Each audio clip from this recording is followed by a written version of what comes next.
नमस्कार मित्रों, जय श्री कृष्ण। यदि आप श्री कृष्ण के एक सच्चे भक्त हो तो आपकी जीवन बदल देगी श्री कृष्ण की कही हुई ये बातें।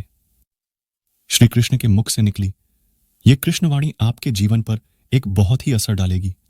साथ ही ये आपको जीवन में कुछ बड़ा करने की प्रेरणा भी देंगे। यदि आप चाहें तो इनको अपने मित्रों व परिवारजनों को भी शेयर कर सकते हैं। दोस्तों, वीडियो को पूरा जरूर से देखें और चैनल को सब्सक्राइब कर दे। आइए अब इसे विस्तार से जानते हैं। जीवन में कभी निराश नहीं होना चाहिए, क्योंकि कमजोर आपका वक्त होता है, आप नहीं।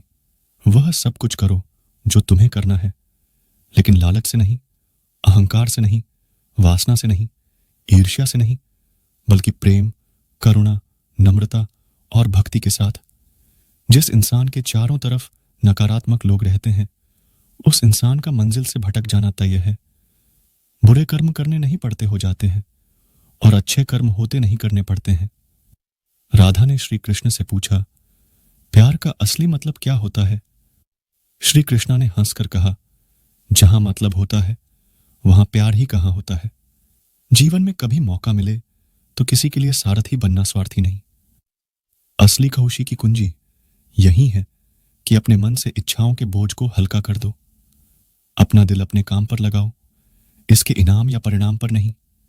अगर आप किसी को छोटा देख रहे हो तो आप उसे या तो दूर से देख रहे हो या तो अपने भीतर के अहंकार से। युद्ध हो या जीवन सफलता केवल 3 शस्त्रों से प्राप्त होती है: धर्म, धैर्य और साहस।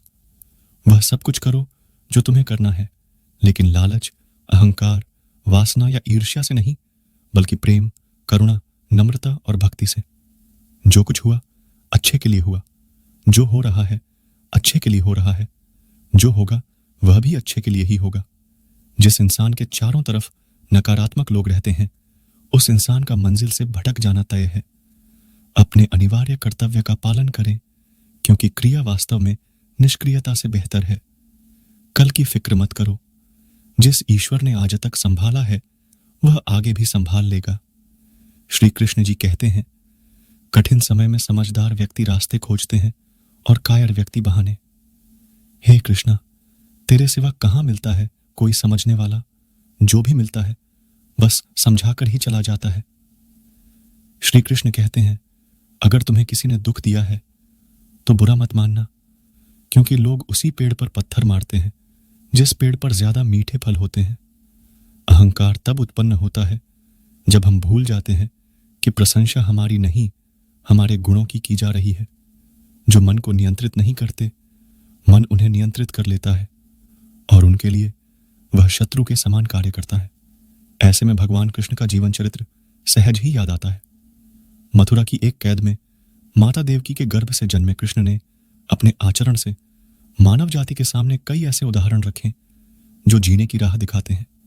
ऐसा ही एक उदाहरण है उनके रणछोड़ बनने का। जी हां, एक बार कृष्ण भी युद्ध को बीच में ही छोड़कर मैदान से भाग गए थे। फिर भी शत्रु का वध हुआ और हजारों निर्दोष नागरिकों की सुरक्षा हुई। भगवान श्री कृष्ण का जन्म कंस का वध कर समस्त पृथ्वी लोक को उसके अत्याचारों से मुक्त कराने हेतु हुआ था। किशोरावस्था में ही वह गोकुल से मथुरा आ गए तथा दुष्ट कंस का वध किया। कंस की मृत्यु से दुखी उसके श्वसुर जरासंध ने एक विशाल सेना लेकर मथुरा पर आक्रमण कर दिया। इस आक्रमण में उसके साथ शिशुपाल और कालयवन जैसे शक्तिशाली राजा भी शामिल थे। जल्दी ही सेना मथुरा जा पहुंची और मथुरा की राजसभा में कृष्ण तथा बलराम को सेना को सौंपने का संदेश भेजा गया। इस युद्ध को टालने तथा मथुरा के निर्दोष नागरिकों को बचाने के लिए कृष्ण ने रातों रात वहां से सैकड़ों किलोमीटर दूर समुद्र में एक नई नगरी द्वारिका का निर्माण करवाया। अपनी माया से उन्होंने समस्त नागरिकों, उनके पशुओं तथा संपत्ति को नींद में ही नई नगरी में पहुंचा दिया। अगले दिन सूर्योदय के समय कृष्ण तथा बलराम जरासंध की सेना के सामने जा पहुंचे और उसे से लड़ने के लिए चुनौती दी। जैसे ही जरासंध और दूसरे राजाओं ने कृष्ण को मारने के लिए शस्त्र उठाए, दोनों भाई भागने लगे। उन भाइयों के पीछे जरासंध तथा कालयवन जैसे राजा भी भागने लगे। कुछ ही देर में दोनों भाई बहुत आगे निकल गए और उनके पीछे केवल मात्र कालयवन रह गया। उसे देवताओं ने वरदान दिया था कि उसकी हत्या किसी अस्त्र या शस्त्र से नहीं होगी। ऐसे में वह निर्भीक था और लगातार कृष्ण का पीछा करते करते एक गुफा में जा पहुंचा। गुफा में राजा मुचुकुंद सो रहे थे, जिन्हें इंद्रदेव ने वरदान दिया था कि जो भी उन्हें उठाएगा वह उनके देखते ही जलकर भस्म हो जाएगा। वहां पहुंचकर कृष्ण ने सोए हुए मुचुकुंद पर अपना पीतांबर डाल दिया और स्वयं छिप गए।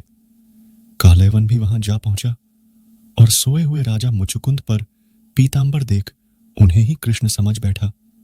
उसने मुचुकुंद को उठाने के लिए लात मारी, जिसके कारण उनकी निद्रा खुल गई और उनके देखते ही कालयवन वहीं पर जलकर भस्म हो गया। तत्पश्चात कृष्ण ने राजा मुचुकुंद को अपने चतुर्भुज स्वरूप में दर्शन दिए और उन्हें मोक्ष पाने का वरदान दिया। वहीं दूसरी ओर जरासंध और बाकी राजा पूरी तरह से खाली मथुरा देखकर वापस लौट गए।